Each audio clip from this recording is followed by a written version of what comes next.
The Pit Explained, Season 1, Episode 7, 1 p.m. The Pit continues in near real time. We're 7 hours into the shift at Pittsburgh Trauma Medical Hospital. Dr. Robby runs the ER, alongside charge nurse Dana Evans. But today is the anniversary of his mentor Adamson's death, and it's wearing on him. Senior resident Collins is secretly pregnant. Intern Santos is treating a patient whose routine injuries hide a devastating family secret. And a 17-year-old's fight with her mother over an abortion is about to reach its breaking point. This episode picks up mid-crisis. Christy locked in the bathroom, her mom and aunt fighting in the hallway. Collins just got shoved. Robby separates everyone, moves Christy to a private room, and Gloria Underwood walks right into the chaos. Robby unloads on her. Patients waiting for ICU beds, psych beds, one person stuck for a week. He's venting, but he's right. The ER is a pressure cooker. He's not himself. It's the Adamson anniversary. His mentor who died during COVID, and everyone's starting to notice the grief leaking into his work. It blows up later when Collins confronts him directly. She says he's been off all day. He fires back that she's rigid and has no respect for her attending. Two people who used to date, pulling rank. What triggers it? Mohan's patient, Nandi, a beauty influencer brought in after wandering into traffic. Everyone says, first break schizophrenia. Labs clean, tox screen negative. Robby tells Mohan to send her to psych. But Mohan keeps digging, asks about Nandi's skincare routine, finds an imported face cream flagged by the FDA for high mercury content. Mercury explains everything.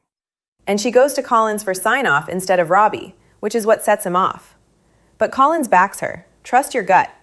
The ER almost sent this woman to psych for a toxicology problem. Completely different energy with Mel this episode. Langdon can't get anywhere with Terrence, an autistic patient with an ankle sprain who keeps correcting Langdon's medical procedure. Mel takes over, dims the lights, turns off beeping monitors, communicates literally. Her sister's on the spectrum. She just knows. Langdon tells her she taught him something. Genuinely sweet moment. On the critical side, Harvey Chang comes in with a STEMI and goes into V-fib. 2 shocks fail, double sequential fails. Robby activates ECMO. The machine takes over his heart and lungs while they prep for the cath lab. During that scene, Dana mentions a 12-year-old who needs the ECMO, but someone's been on it 17 days. Robby goes completely still. Another flashback. Third one this shift. How long can he keep going like this? Big payoff from the pilot.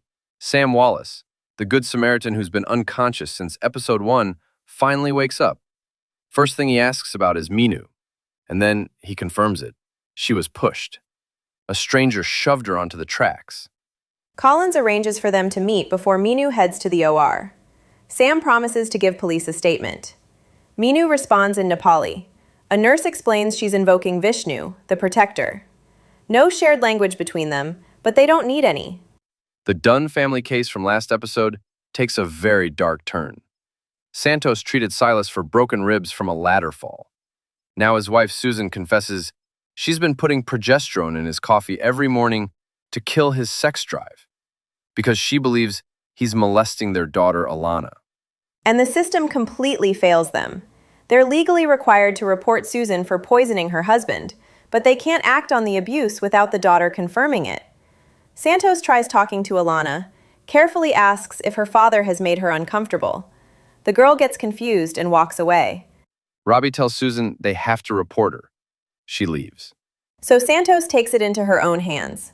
She walks into Silas's room, intubated but conscious, and describes how grooming escalates step by step. The way she speaks, this is not hypothetical.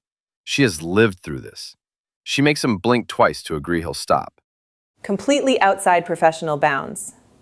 And possibly the only thing protecting that girl. The final act resolves the Christy Wheeler saga. Colin sits down with Eloise and asks, "Were you about the same age when you got pregnant with Christy?" She was. Collins warns her, "Push Christy away now, and you might lose her forever." Eloise consents. Collins gives Christy the mifepristone, and they leave for Tennessee. And then Collins goes to the bathroom, the same one Christy was locked in at the top of the episode. And she's miscarrying. She spent this entire hour fighting for a teenager's right to end a pregnancy, while her own wanted pregnancy was ending. The episode closes on her, alone. Collins lost her pregnancy. Alone. Unwitnessed. Sam can identify the stranger who pushed Minu. Alana goes home with her father.